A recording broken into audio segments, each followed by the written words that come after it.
Ora, muito bom dia, ora, muito boa tarde, ora, muito boa noite, caros amigos e amigas deste mundo que mais parece um circo, mesmo não sendo. Este videozinho, creio eu, que se vai chamar Os Pecados do Islão.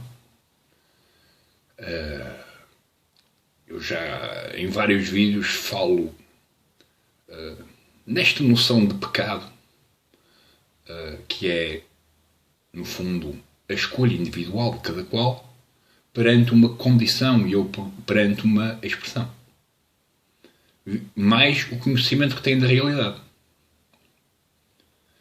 E é no momento em que temos conhecimento da realidade que, ao tomarmos uma posição, isto é, ao tomarmos uma ação perante algo que não é nossa, que não faz parte do nosso ser, digamos assim, pode ser um pecado. O pecado está na ação, está na escolha. O considerado pecado é a má escolha, ou a escolha errada, errónea. E todos os povos do mundo, sem exclusão, têm escolhas erróneas, escolhas erradas. Todas as pessoas do mundo, até as mais perfeccionistas, também produzem escolhas erradas. E, portanto, quem viu os vídeos, ou, portanto, quem ouviu os monólogos chamado O Bom, o Mau e o Cruel, e o seguinte, que é a explicação, em princípio, percebe qual é o problema que está em causa. O problema que está em causa também está associado a um vídeo que eu fiz há 3 anos atrás, chamado A Lei e o problema que a lei levanta na interpretação da lei, que fala sobre esta questão que nós vemos que está associada à história, principalmente das religiões. Isto é, ao comportamento dos homens perante a religião e, portanto, perante os outros seres que concordam ou discordam com uma opinião. Nada mais. O problema no Islão, e, portanto, do povo muçulmano, na sua história, okay, está primeiramente em eles não entenderem que eles, isto é, o serviço militar e o serviço policial, até da Al-Qaeda e daqueles grupos todos, eles esquecem-se que eles não são deuses. É que nas escrituras, por exemplo, diz que, pronto, se um homem roubar, deve ser cortado um braço. Na perspectiva de que é Deus, é o Alá, que lhe corta o braço. Não é mais ninguém. É o Alá que lhe vai fazer isso. Contudo, depois nós temos, lá está, o serviço que se apaixonou pelo conteúdo e que produz aquele conteúdo nos outros. E, portanto, esse é o pecado deles. Porque, em princípio, toda a gente aprende. Até eles, para estarem a fazer um serviço militar, têm que aprender alguma coisa. Tiveram que aprender alguma coisa. Antes de terem aprendido aquilo, em princípio, erravam constantemente. Não sabiam. Não sabiam como produzir aquilo. Pronto. E, em princípio, não é? É aqui esta questão.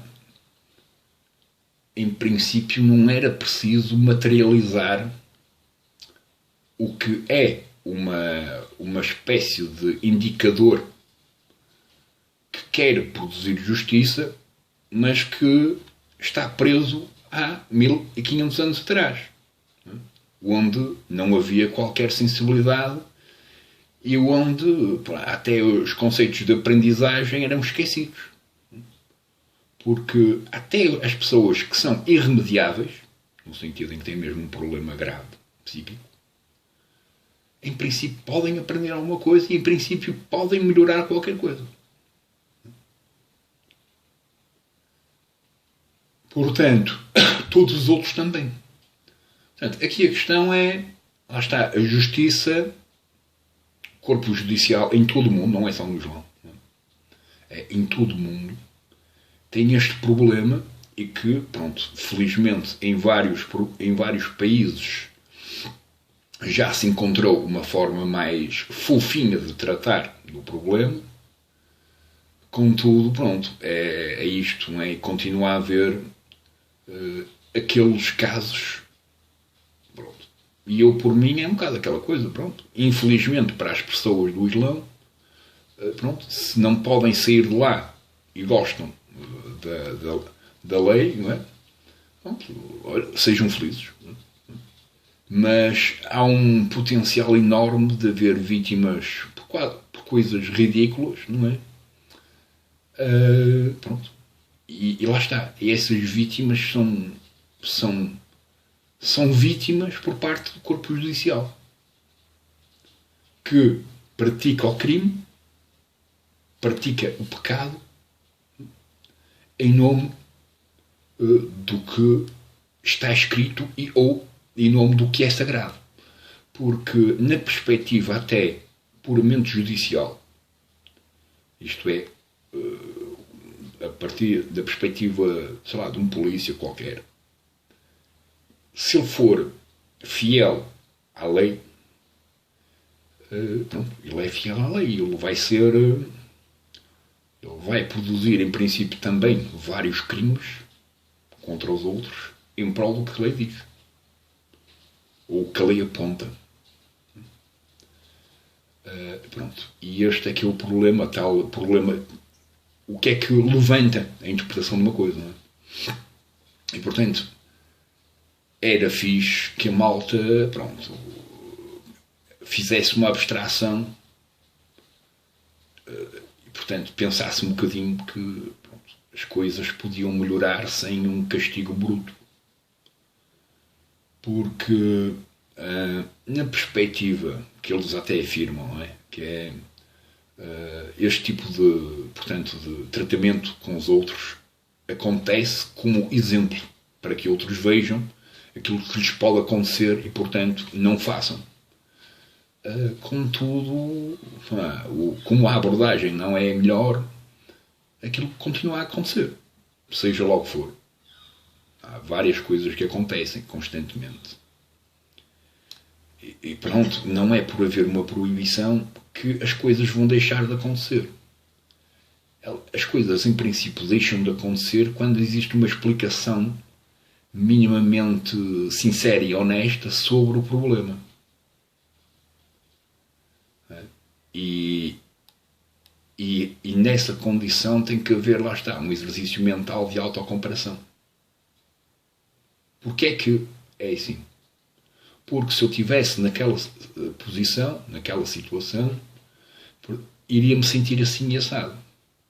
Tal como qualquer outro se iria sentir, em princípio. E como tal é que se torna uma posição. Contudo, pronto, lá está. Eles estão presos a um livro que tem 15 séculos de história. Isto é, há 15 séculos atrás praticava-se esse tipo de justiças.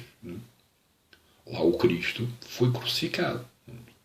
Portanto, 500 anos antes do livro do Corão, 500 anos antes, praticava-se a justiça, isto é, porque alguém disse uma coisa qualquer bárbara, que os outros consideravam que era bárbaro, ele devia ser crucificado. E era aquilo que praticavam. Se alguém fizer isso hoje em dia, em princípio, é porque está parado no tempo. E eu, pronto, eu por mim, eu sou a favor da liberdade de todos os povos. Não sou contra nenhum povo. Sou contra o povo que decide atacar o outro em prol da sua liberdade. Que é o tal problema da escolha. Claro que o Deus ofereceu a toda a gente. E é por isso que toda a gente tem uma escolha perante, seja lá o que for. Pode ser positiva ou negativa. ou simplesmente não tem a escolha e pronto. É uma espécie de escolha passiva. Não tem uma ação perante. Só isso. E é isto. Portanto, se calhar este vídeo já não se vai chamar o pecado do Islã, mas vai se chamar o pecado da justiça. Ou o pecado do corpo judicial. É melhor. Não é? Porque, pronto, felizmente, na atualidade, portanto, os procedimentos de reeducação já estão a ser tomados em conta.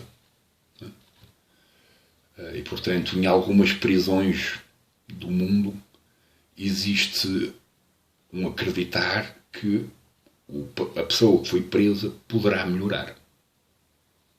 E poderá, portanto, melhorar, isto é, corrigir digamos assim, o erro que fez, o erro que cometeu. Ele não se tornou impiedoso porque alguém errou, seja lá no que for. Claro que depois nós temos outro problema, que é a anunciação da pessoa que cometeu o crime orgulhoso, com demonstrações orgulhosas do crime que cometeu. E aí é mais complicado a educação. Mas ela é possível. Ou pelo menos, digo eu, que será possível. É que depois lá está. Quando existe esse tipo de coisas, pronto, o corpo judicial, seja ele judicial, legal ou criminal, pronto, fica com tendências mais vincadas na necessidade de produzir dor à pessoa que cometeu o erro, principalmente porque existe uma espécie de orgulho, de satisfação que está associada ao erro que fez. É como houve aí uma notícia qualquer para há 2 ou 3 anos que era de um rapaz que estava a espancar um senhor de idade enquanto filmava e se ria. É isso. É mais ou menos esse o comportamento que depois, e nós podemos ler na história, não é? Na história, todas as pessoas estavam associadas à justiça, principalmente a legal, mas é criminal igual, tinham como condição de expressão, como condição de resposta. Não é? Havia uma resposta violentíssima que queria assinalar um erro qualquer que, na irregularidade do tempo daquele senhor ou daquela senhora, aconteceu. Depois disto depende, lá está, da posição da pessoa, não é? Em tribunal e afins, que é a demonstração de arrependimento. E é aí que o cristianismo tem, pronto, a justiça, principalmente cristã, ganhou valor, não é? Porque é em prol do arrependimento que alguém pode melhorar. Pronto. E principalmente quando é um arrependimento honesto. E, portanto, nesse sentido, a justiça, principalmente lá está, cristã, está acima de todas as outras. Porque, lá está, tem esse valor associado, que é o valor da demonstração do arrependimento. E pronto, e a partir do momento que existe o arrependimento e uma demonstração honesta do arrependimento, seja qual for o tipo de crime, em princípio nós conseguimos ser mais meigos na penalização de uma coisa. Pronto. Em princípio de uma coisa, vamos considerar, mais ou menos emotiva. Não é? O Porto perdeu 5-0 contra o Benfica e houve um portista qualquer que entrou em colapso mental e começou a espancar o colega. Aleatoriamente. E porquê é que aquilo aconteceu? Porque ele entrou em colapso mental. E já tinha em si uma espécie de vontade, de energia que não foi descarregada num sítio apropriado para isso. Então descarregou naquele homenzinho que estava ao lado dele. e que concordou com a vitória do, vamos considerar, do Benfica. Pronto. E então, pronto, ele entrou em colapso mental e pronto, teve uma reação. Depois, ele pode demonstrar arrependimento sobre aquela ação. Explicando exatamente de uma forma mais descritiva a situação.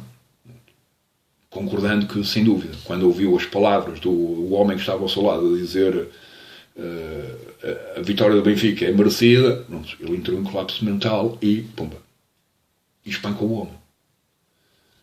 E perdeu completamente o tino. Pronto. E isso é o que permite que uma ação que foi contra alguém tenha uma penalização menor. Porque existe a consciencialização de que a escolha não foi a melhor. Só isso. Pronto. É claro que pronto, isto depois depende. Eu também não sou... Não chega aqui o gajo que matou 10 mil pessoas e olha, estou arrependido. Está arrependido, mas o melhor para si é mesmo a perpétua, não há outra. Porque, pronto, você matou centenas ou milhares de pessoas, não é normal. Não é? Portanto, nesse sentido, não é? E pronto, portanto, isto, uma vez mais, vai-se chamar os pecados do sistema judicial. É isso.